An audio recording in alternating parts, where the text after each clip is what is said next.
The fluorescent lights in Bay 7 had been flickering for 3 weeks. Maintenance kept saying they'd get to it. They never did. So every time Laine Odell worked nights in the trauma unit, she did her job under lights that stuttered like a dying heartbeat, which, given what came through those doors, felt less like coincidence and more like some kind of cosmic dark humor. She was charting a discharge summary at 2:14 in the morning when the ambulance bay doors slammed open. 2 paramedics, a gurney, a man on it, massive, dark-suited, one arm pressed to his side like he was trying to hold himself together, which Laine would shortly discover he was. "GSW right flank," the lead paramedic called out. "BP 90 over 60 and dropping. No ID. Refused transport twice before he lost consciousness." Laine was already moving. Bay 7. She had been a trauma nurse for 4 years, 2 of them at Chicago General, and she had learned early that the body gave you information before the mouth ever could. The man on the gurney was tall, well over 6 feet, with the kind of build that didn't come from a gym membership. His suit was custom. She could tell by the way it fell, even soaked through with blood. His hands, even slack with unconsciousness, were the hands of someone who had used them for things most people couldn't imagine. None of that was her business. Her business was the hole in his side. "Let's get a line in. Oneg until we type him. And someone get me Dr. Farhan." The team moved. That was the thing about trauma bays.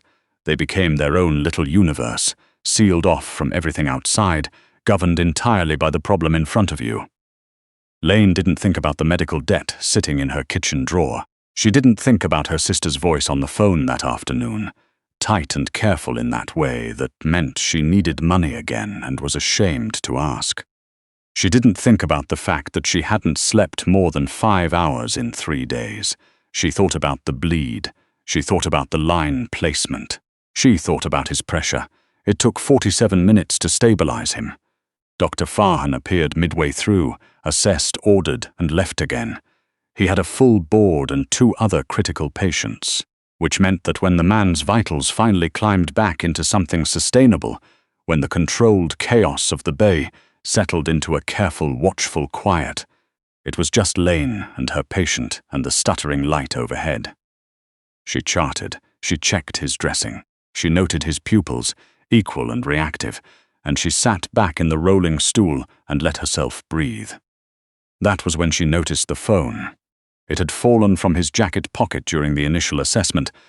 Standard protocol, she'd set it aside on the supply cart rather than losing it in the shuffle. It was the kind of phone that looked ordinary until you looked at it for more than a second.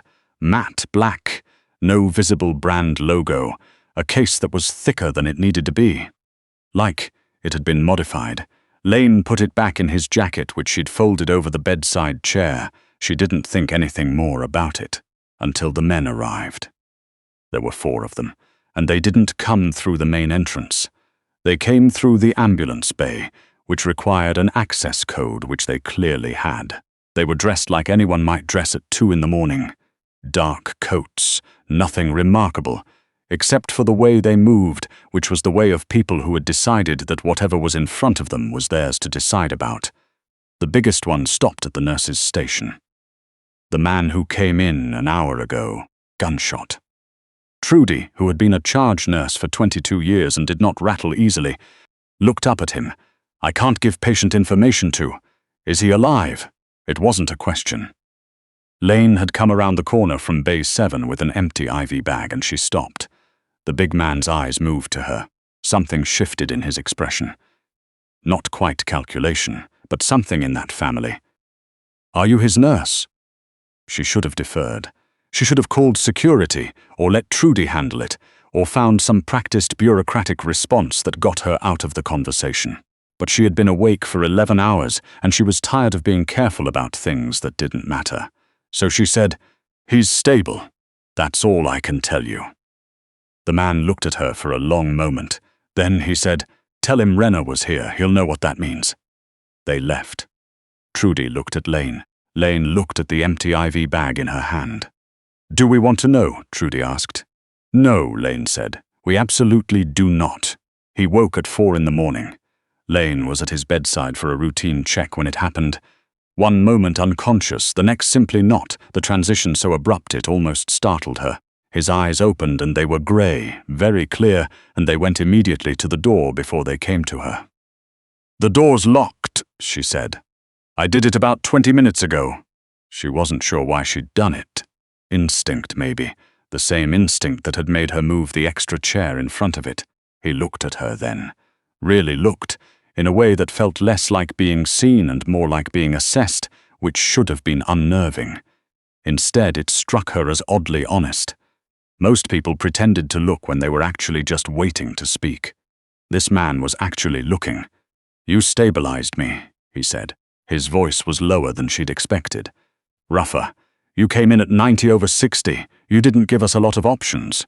A pause. "How long was I out?" "About 2 hours." He tried to sit up and she put a hand on his chest. Not hard, just there, and he stopped, which surprised her. She got the feeling he wasn't someone who stopped for most things.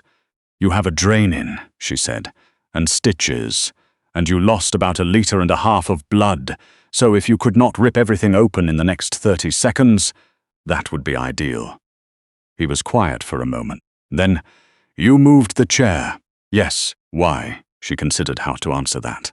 Outside, she could hear the ordinary sounds of the unit, wheels on linoleum, someone's monitor beeping in a 2-count rhythm, the distant murmur of the nurse's station, normal sounds. Ordinary night. "A man came by about an hour ago," she said. "Big, dark coat. Said to tell you Renner was here." Something moved through his expression, fast and then gone. "What's your name?" he asked. "Laine." Laine, he said it like he was filing it somewhere. "My name is Gideon Voss, Mr. Voss." She checked his pressure. Better, still low, but heading in the right direction. "Do you want me to contact anyone for you family? Or, no, okay." She made a note. "The police are going to want a statement about how you got shot." He looked at her steadily. "I know. I don't need to know anything about that," she said. "I want to be clear about that. What happened to you before you came through those doors is not my business. But while you're in this unit, your safety is." She met his eyes. "Those men didn't belong here and they had access codes they shouldn't have had.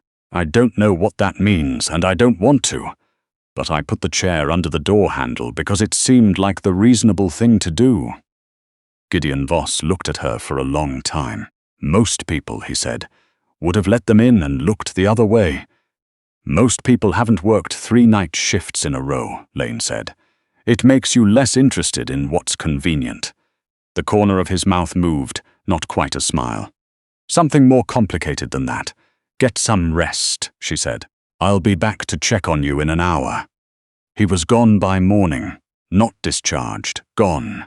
The bed neatly straightened in a way that suggested someone who had been in situations requiring a quick, clean exit before. His IV line had been removed with surgical precision and left coiled on the IV stand. The chair was back where it belonged, pushed against the wall.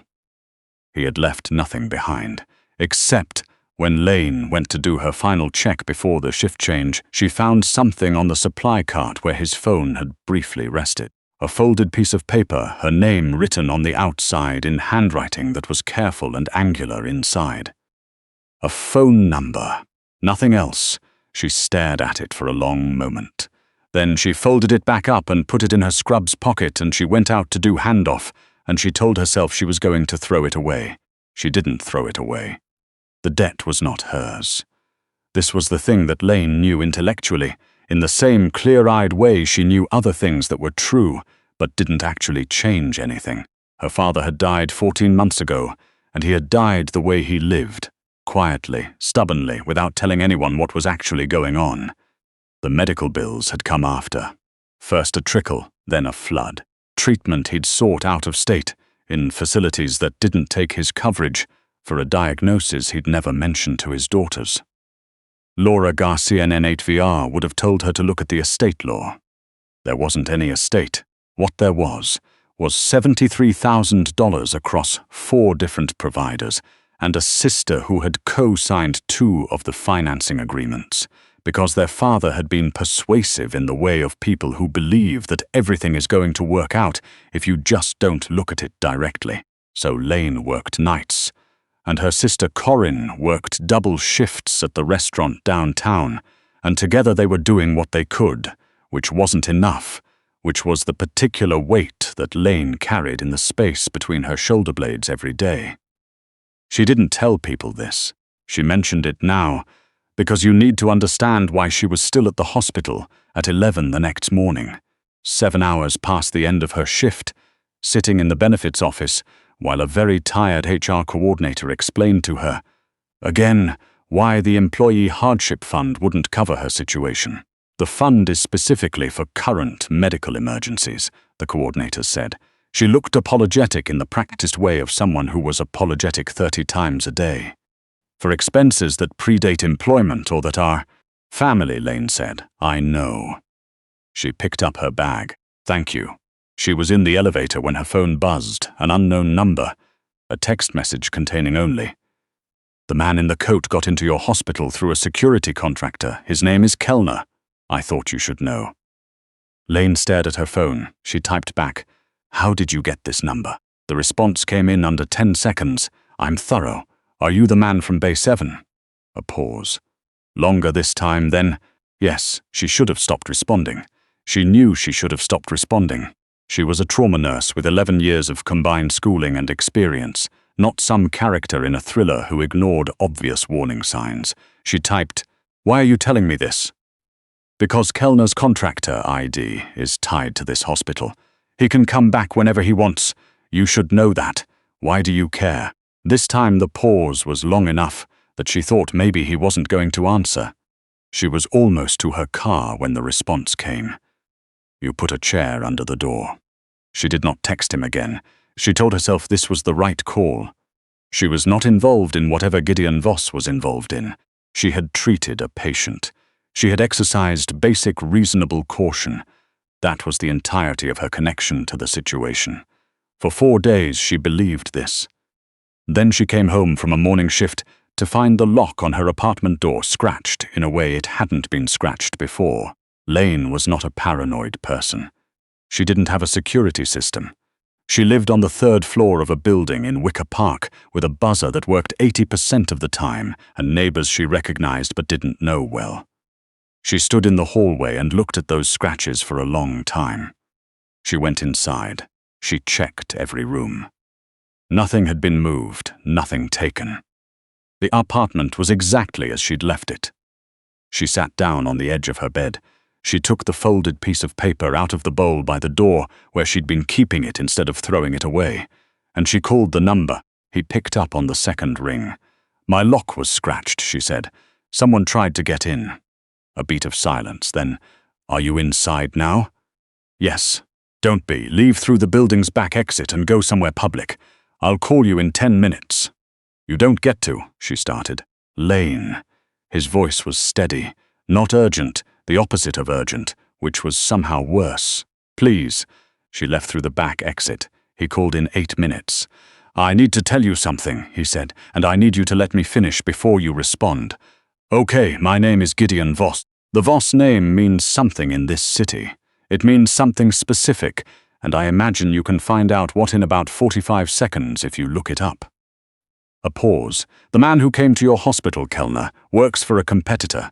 He came there looking for me. The fact that he came to your apartment means someone told him you were involved. You're not involved, but he doesn't know that yet." Laine sat on a bench outside a coffee shop 2 blocks from her building. Around her, morning foot traffic, someone's dog, the smell of rain on pavement, normal, ordinary. "When you say the Voss name means something specific," she said carefully. "Yes, you're not going to spell it out. Not on a phone." She absorbed this. "Are you the reason someone scratched my lock?" "No." His voice was flat and definite.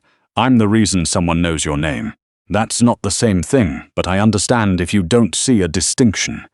"It's actually a very important distinction," she said, which surprised her. "What happens now? I would like to meet with you, in public, somewhere you feel safe. I want to explain the situation and I want to talk about what we can do to make sure you're not pulled further into it." "What makes you think I'll say yes to that?" "Nothing," he said. "You should say no. I'll arrange other protection regardless, but I wanted to give you the choice of knowing what you're being protected from." She was quiet for a moment. "There's a diner on Halstead called Morrow's," she said. "I'll be there at 1. A pause. "I know the place."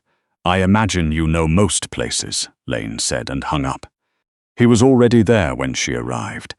He was in a corner booth. She noticed this file door with a coffee he hadn't touched and the particular stillness of someone who had learned to be unobtrusive in public, dressed differently than he had been in the hospital. Dark jeans, a grey sweater, nothing that marked him as anything. The bruising along his jaw was new. She doubted it was from his wound. She slid into the booth across from him. "You look better," she said. "So do you," he said, "though I imagine you've slept 4 hours." She picked up the menu, then put it down. "Tell me," he told her. It took a while. She listened without interrupting, a skill she had developed in patient care and found useful in other contexts. The picture that emerged was not a comfortable one. The Voss family had controlled a significant portion of Chicago's underground economy for 23 years. Gideon was the second generation, which meant he'd grown up inside it rather than choosing it, a distinction he made without seeming to expect it to carry much weight with her. 3 months ago, a rival, a man named Aldrich Crest, who had recently acquired backing from Eastern European networks, had made a move. The shooting had been the 4th attempt. The contractor, Kellner, Gideon said, he has ties to Chicago General going back 2 years. Legitimate security work through a shell company. It gave him access. He wasn't there for you, he was there for me. But he ran a search on everyone who had contact with me that night, which is how your name came up. Laine turned her coffee mug in her hands. "The scratches on my lock, surveillance most likely, confirming your identity and routine. They don't know you don't know anything." "I don't know anything," she said. "I know that, but they don't, not yet." She looked at him. He looked back at her, and there was something in the directness of it that she'd noticed in the bay, that quality of actually looking, of not performing attention but simply giving it. "Why did you reach out to me?" she asked. "The texts. The note. You could have you put a chair under the door," he said. "You didn't have to. You could have let them in and gone back to your charting, and it wouldn't have cost you anything. But you didn't." He wrapped his hands around his own mug. "I don't encounter that a lot. People doing things that aren't required of them. That's a very low bar." "It is," he agreed. "That's rather the point." Laine thought about her sister. About the phone call that afternoon, the careful voice, the shame underneath the asking. About $73,000 spread across 4 providers and the HR coordinator's rehearsed apology. "What does protection look like?" she said. Something shifted in his expression, fractionally, carefully. 2 people, nearby but not obvious, until Crest's situation is resolved. How long? Weeks, possibly a month, and you're going to resolve his situation. A pause. Yes, she should have said no. She should have stood up and walked out of the diner and gone to the police and explained the situation and let the institutions handle it. Except the institutions were exactly as equipped to handle this as they were to handle her father's medical debt or the contractor with a hospital access code, which was to say, not very. "Okay," she said. He blinked, just once, but she caught it. "Okay," he said. "I'm a trauma nurse," she said. "I spend 12 hours at a time doing the thing that's in front of me because that's what keeps people alive. The thing in front of me right now is this. So." She picked up her coffee. Okay. His people were unobtrusive. She had to give them that. She learned to spot them, the woman with the red scarf who appeared near the hospital entrance, the man who was always on the same block when she walked home. She didn't acknowledge them. They didn't acknowledge her. It was an arrangement so strange she sometimes laughed about it alone in her apartment, which was probably not the healthiest coping mechanism, but was what she had. Gideon texted periodically. Brief, informational. Kellner identified and removed from contractor roster. You should have no more contact from his direction. Or, Crest is moving faster than anticipated. Stay aware of your surroundings this week, she responded in kind. It was a practical exchange. She kept telling herself it was purely practical. And then one night at 11, she was leaving the hospital, after a shift that had included a pediatric trauma she was not going to think about before she slept. And Gideon Voss was leaning against the wall by the ambulance bay. In the rain, which she realized now was a pattern with him. She kept meeting him in the rain. "You don't have to do this in person," she said. "You have my number." "I know." She waited. He pushed off from the wall. His jaw had healed. The bruising was gone. He looked in the sodium light of the parking structure like a person who existed in the space between things, not quite belonging to the normal world, not quite willing to leave it. "Crest has been dealt with," he said. Laine absorbed this. Dealt with. He won't be a problem.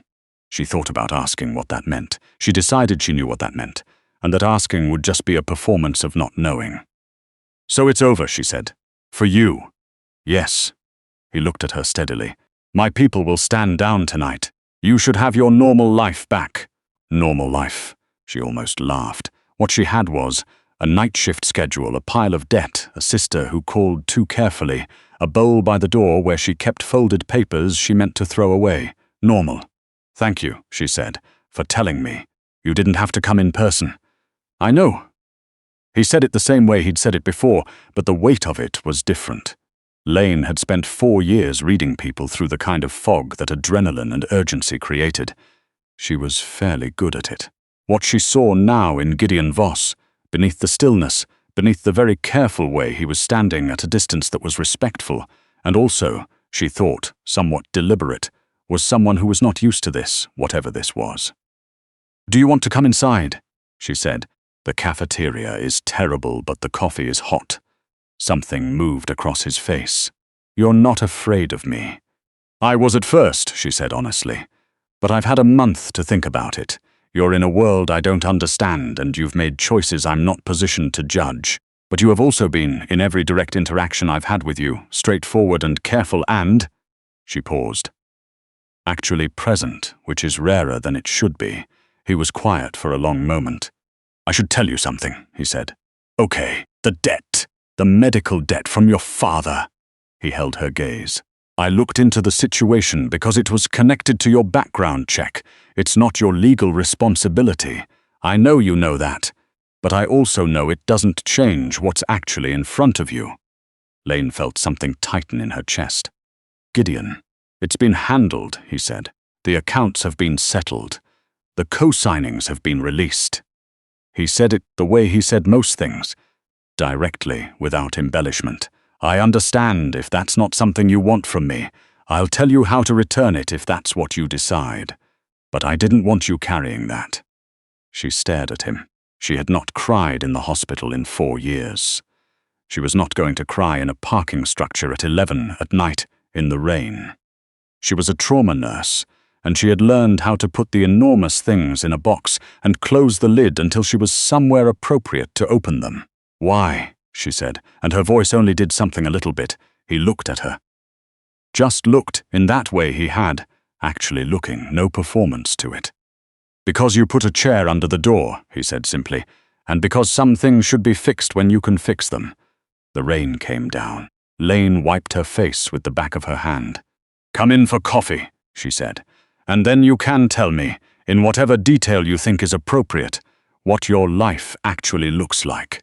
And I'll tell you what mine looks like. And we'll see what there is to talk about after that." He studied her face, memorizing it maybe, or maybe just doing the thing he did, actually seeing. "I should warn you," he said. "My life is not quiet. I work trauma," Laine said. "I'm familiar with not quiet."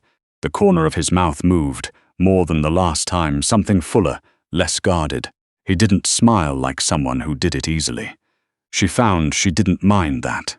She pushed open the door, and after a moment's pause that was neither hesitation nor doubt, but something more like a person choosing deliberately, Gideon Voss followed her inside.